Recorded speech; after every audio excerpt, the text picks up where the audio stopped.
एक आदमी जमीन पर खून से लथपथ पड़ा है। उसके मुंह से खून बह रहा है। वो दर्द से कराहते हुए बोलता है, साले। उनकी संख्या ज्यादा है। आसपास हर तरफ लाशें पड़ी हैं और दुश्मन उसे घेर चुके हैं। वो पछताते हुए कहता है, मुझे उन लोगों की बात नहीं माननी चाहिए थी। फिर वो टूट चुका है और कहता है, कितना गिरा हुआ, मैं उसका सामना भी नहीं कर सकता। क्या शर्म की बात है। तभी एक ठंडी आवाज आती है, जब तुम मर जाओगे मैं तुम्हारी बीवी और बच्चे को भी तुम्हारे पास परलोक भेज दूंगा। एक आदमी कॉन्फिडेंट होकर खड़ा है और कहता है, पीस बाय पीस, बिल्कुल आराम से।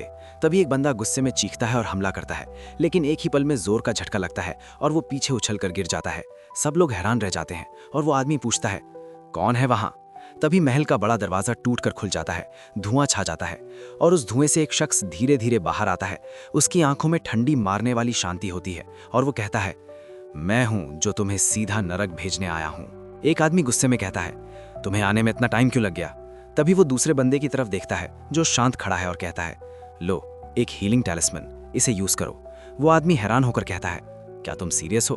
तभी अचानक एक बंदा गुस्से में चिल्लाता है, गेट रिड ऑफ देम, और तुरंत गन निकालकर फायर कर देता है। गोलियां तेज रफ्तार से उनकी तरफ बढ़ती हैं, लेकिन वो शख्स बिल्कुल शांत खड़ा रहता है, जैसे उसे किसी चीज का डर ही नहीं। जैसे ही गोलियां उसकी तरफ आती हैं, वो अचानक बिजली की स्पीड से आगे बढ़ता है। किसी को समझ भी नहीं आता और एक ही पल में वो सीधा दुश्मन के सामने पहुंच जाता है। उसकी मूवमेंट इतनी फास्ट होती है कि सब शॉक में रह जाते हैं।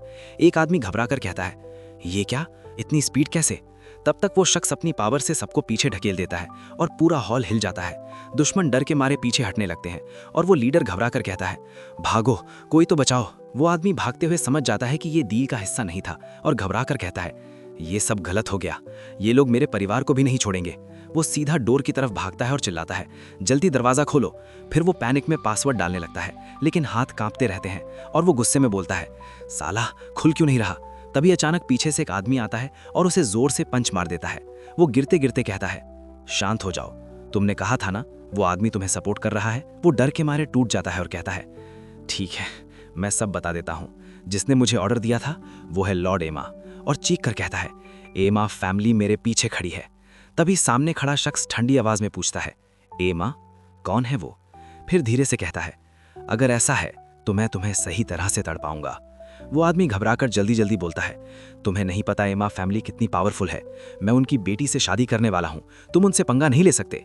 तभी वो शख्स शांत लेकिन खतरनाक नजर से देखता है और धीरे से कहता है, एमा यूकी, मुझे यहां आना ही नहीं चाहिए था।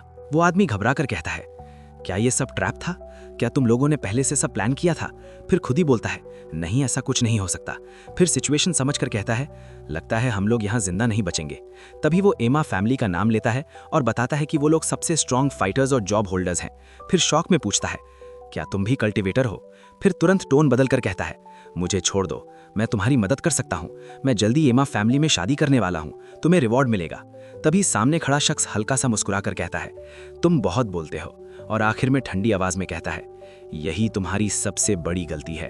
जैसे ही वो आदमी अपनी बात खत्म करता है, अगले ही पल एक तेज पंच सीधा उसके चेहरे पर पड़ता है और वो खून उगलते हुए हवा में उछल जाता है। फिर बिना रुके वो शख्स उस पर लगातार हमले करता है और उसे जमीन पर जोर से पटक देता है। पूरा हॉल हिल जाता है और सब लोग डर के मारे जम जाते हैं। कुछ लोग आंखों पर हाथ रख लेते हैं और कांपने लगते हैं। तभी वो शख्स शांत चेहरे के साथ सीधा खड़ा रहता है, जैसे कुछ हुआ ही ना हो, और उसके सामने दुश्मन बिल्कुल बेकार हो चुका होता है। वो शख्स ठंडी आंखों से सबको देखता है और कहता है, अब तुम्हारी कीमत का फैसला ये लोग खुद करेंगे। उसकी आंखों में खौफनाक चमक होती है और अगले ही पल वो अपनी तलवार निकालकर बिजली की स्पीड से आगे बढ़ता है। एक ही झटके में वो सबको काट देता है, कोई रिएक्ट भी नहीं कर पाता और सब जमीन पर गिर जाते हैं। पूरा एरिया खून से भर जाता है और आखिर में तलवार जमीन पर गिरने की आवाज गूंजती है और हर तरफ सिर्फ खामोशी छा जाती है। वो शख्स शांत आवाज में कहता है, लो, अब ये तुम सबका है, जो चाहो करो। तभी वो आदमी डर के मारे कहता है, मेरे पास पैसा है, कनेक्शंस हैं, मैं तुम्हें सब कुछ दे सकता हूं। लेकिन उन लड़कियों की आंखों में सिर्फ गुस्सा होता है और वो सीधा कहती हैं, हमें तुमसे कुछ नहीं चाहिए। फिर वो धीरे से उसकी तरफ बढ़ती हैं और ठंडी आवाज में कहती हैं, तुम्हें नरक भेजना ही काफी है। अगले ही पल उसकी चीख पूरे रूम में गूंज उठती है और सब कुछ खत्म हो जाता है। वो आदमी पूछता है, अब तुम क्या करोगे? तभी वो शख्स शांत आवाज में कहता है, जैसे ही मैं इस काम को खत्म कर लूंगा मैं वापस आऊंगा। फिर दूसरा आदमी कहता है, तुम्हें जो इन्फॉर्मेशन चाहिए थी वो मिल गई, अब क्या प्लान है? तब वो ठंडी नजर से कहता है, अब मैं एमा फैमिली के बारे में सब कुछ पता लगाऊंगा। और धीरे से उठकर कहता है, और उसके बाद मैं उन्हें पूरी तरह से खत्म कर दूंगा। बकूटो अपने घर में शांत बैठा होता है। उसका डॉग उसके पास आराम से पड़ा होता है। तभी बकूटो सीरियस होकर सोचता है, हाशिमोटो को तो गिरा दिया, लेकिन ईमा अभी भी जिंदा है। मुझे उसे ढूंढकर खत्म करना होगा, उसके मूव करने से पहले ही। तभी अचानक डोरबेल बजती है।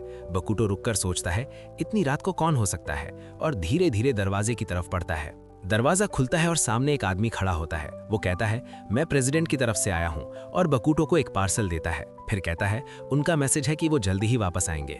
बकूटो हैरानी से पूछता है, इसमें क्या है, लेकिन वो आदमी कुछ बोले बिना चला जाता है। बकूटो बॉक्स लेकर अंदर आता है और तुरंत कॉल आता है। तब एक लड़की कहती है, बकूटो, क्या तुमने हाशिमोटो फैमिली के बारे में चेक किया? उनकी सिचुएशन अब नॉर्मल हो चुकी है और लगता है सब कुछ वापस कंट्रोल में आ रहा है।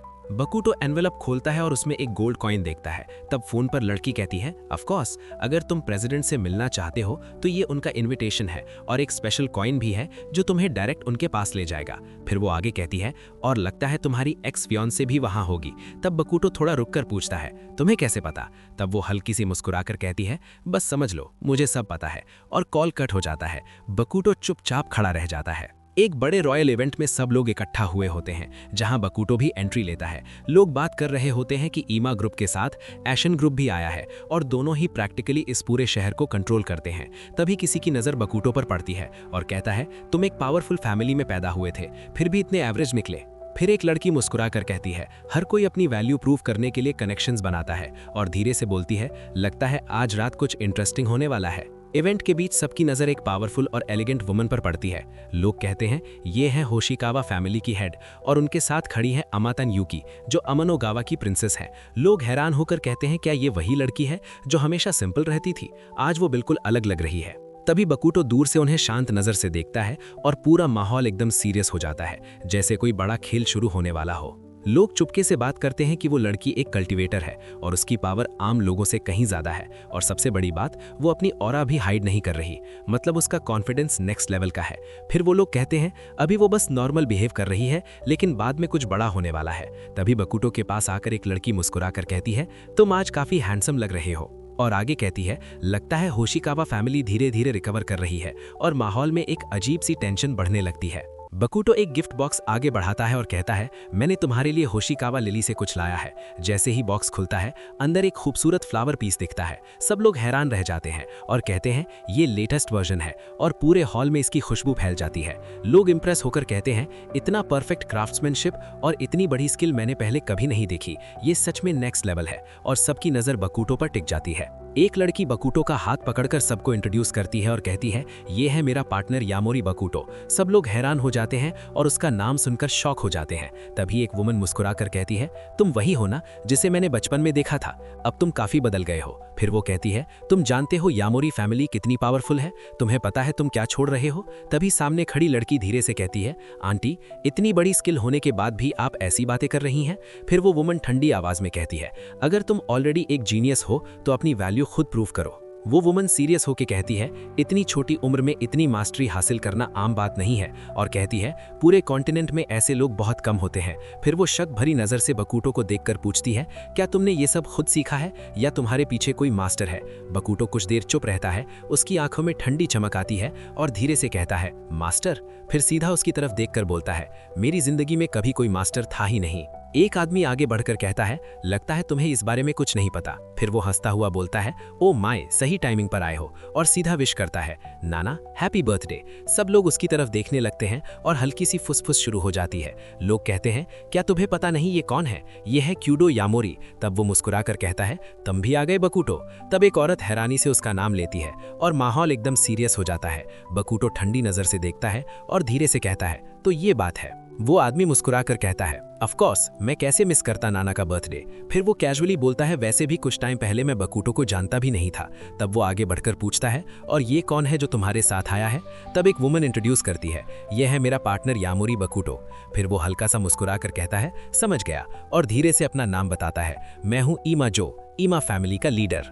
तो आज के वीडियो में बस इतना ही। अगर वीडियो पसंद आए तो वीडियो को लाइक कर देना, और भी ऐसे मानवा रिलेटेड कंटेंट देखने के लिए चैनल को सब्सक्राइब कर देना।